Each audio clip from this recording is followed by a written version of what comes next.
Let him go.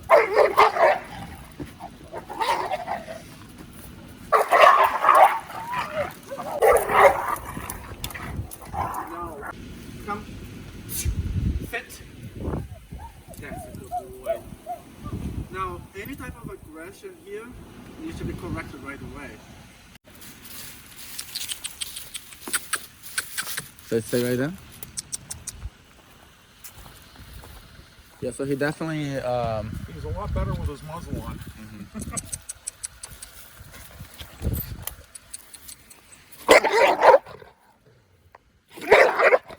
yeah, but still, so basically, like you said, he would not hesitate to bite. No, You know, he wouldn't hesitate to bite. He definitely stands his ground, and so Stay. and probably territorial and protective over you as well. So a lot of times it can be confusing. So like right now he seems a little bit more relaxed, but he's the type of dog that would charge like whenever he feels like you're invading his space. There's no correction for what he's doing. So you're trying to tell him to stop and trying to hold him back, but there's nothing telling him like, hey, I don't want this type of behavior. And you have not even been using the prong collar. Right now it's fitting correctly. It's not going to get his attention. But without you communicating with him, you'll just never know that the behavior is wrong. And that's why it actually gets worse over time, because he's been practicing it for so long. It's okay. No, so don't reward him for like. That doesn't mean anything for him. Like that's just, if anything, it's going to reinforce that he's doing the right job. Even when he's not showing aggression, he's being very like he's standing his ground. He's checking everything out. He's making sure that he's in charge. So every time you reward him, they're telling him, yes, be more powerful, show more power. That's what they're telling him. Like right now, he needs to be told no. He needs to become more submissive.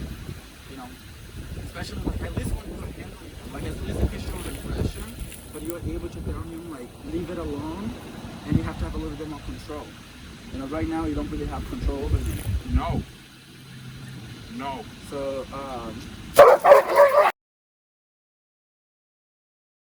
let him go.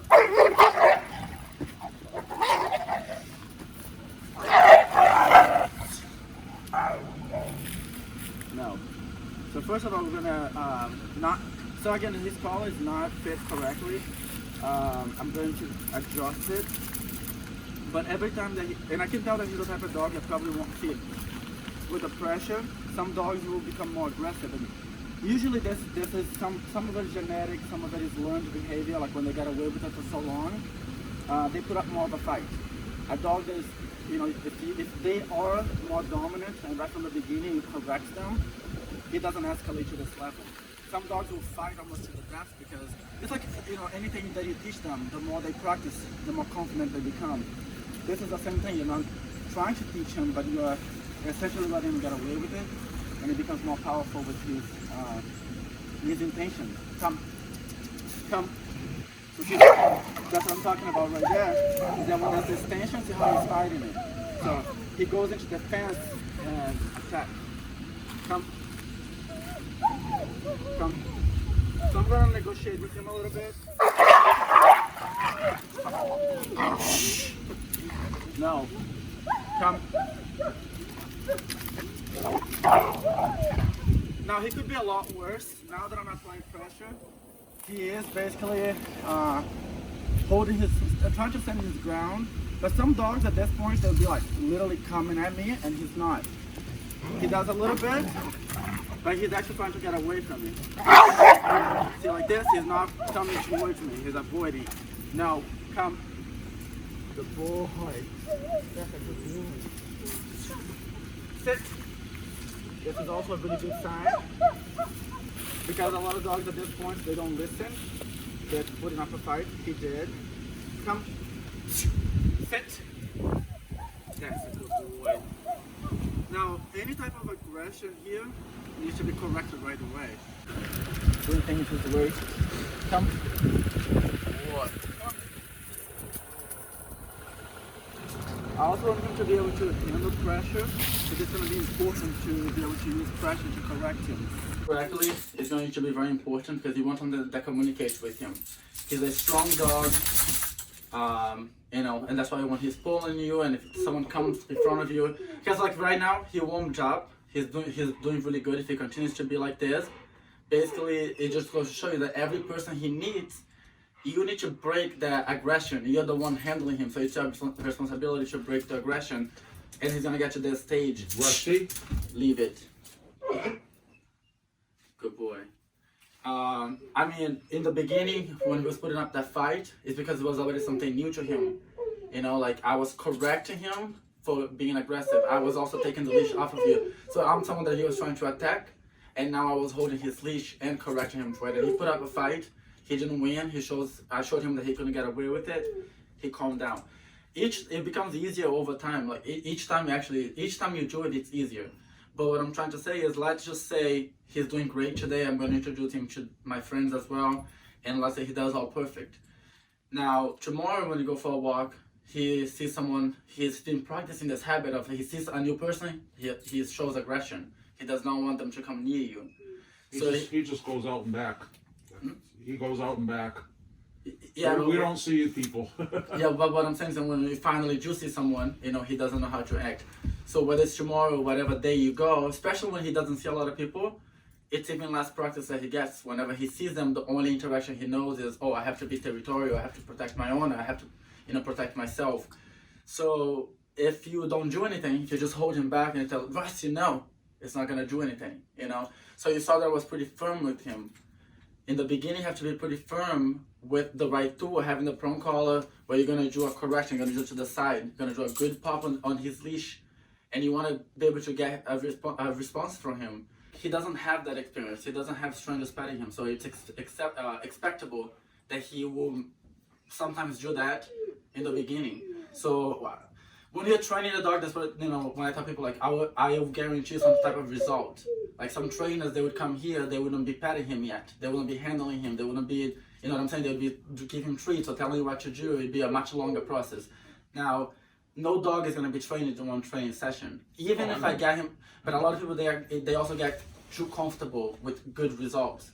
And I don't want people to, I don't want you to make that mistake. No, I'm never going to take as much, I'm never going to. No, and I'm not saying never, but it's a matter of you give the dog the credit that they deserve. And it's something that makes sense.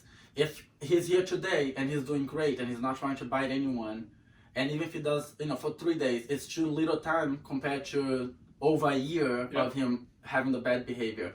So you want to create that trust over time. Like, if enough people come over and he's not showing aggression, and you know, you trust him without holding the leash, and then eventually without the muzzle, you'll be able to tell by his body language. I mean, he's going to become so comfortable that he's not going to be tense or showing aggression towards people, and you just want to make sure that you put him through enough tests before you completely trust him.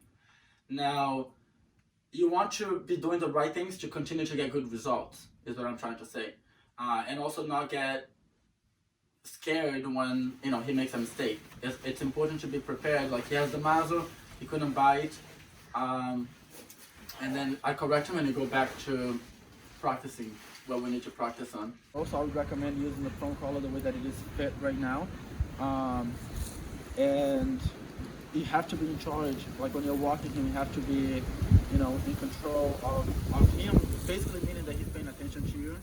And this is what this collar is going to do, is help you get his attention.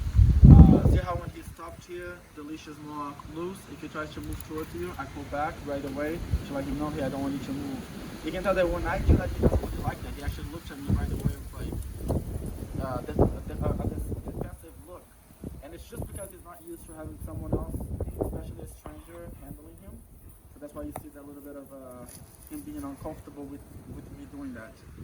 Now, when you do it, it should be a lot easier, like I said. If you see someone coming down the driveway and you're going to be walking with him, your job is to basically give him commands right away, make him do things, and that will be, you know, prepare him. As the person gets closer, if it's getting more tense, don't walk away from them, but you can do like a little circle. Rusty, come. Good boy. Make him do this. Come on. Good boy. Sit.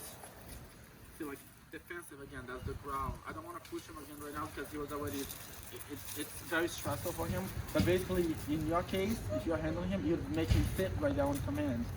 And then Make him go in circle, make him do something, but do not let him be showing aggression towards them.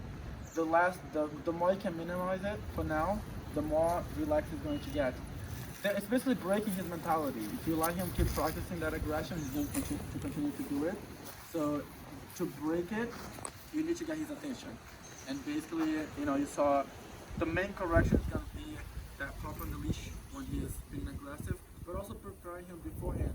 Instead of you just holding him back and waiting for that target to come towards you, which is a person coming towards you, you make him sit and make him go in circle. You make him walk a little bit that way and then make him walk back this way. When I say by make it, is also making him like actually listen and go with you. If he has just a choke collar, you're kind of dragging him around and he's fighting a little bit because he's looking over there. So it's not really doing as much of the job. But if he has this and you're like, literally you do the target and say, no, come on, let's go, Rossi, let's go. So like right now he doesn't really want to. You can tell he gets progress. Come, let's go. Let's go. So when he does this, and we're fighting to go back that way, I have to make him keep coming back this way. Come.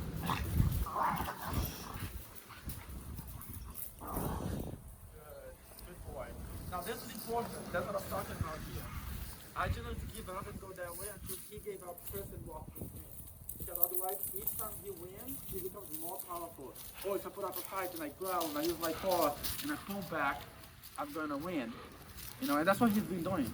So he becomes too confident in getting away with it.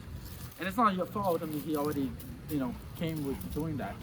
It's just that no one really has stopped him. And the older he gets, the worse he gets. It's just like he's really confident that that's the only way to live.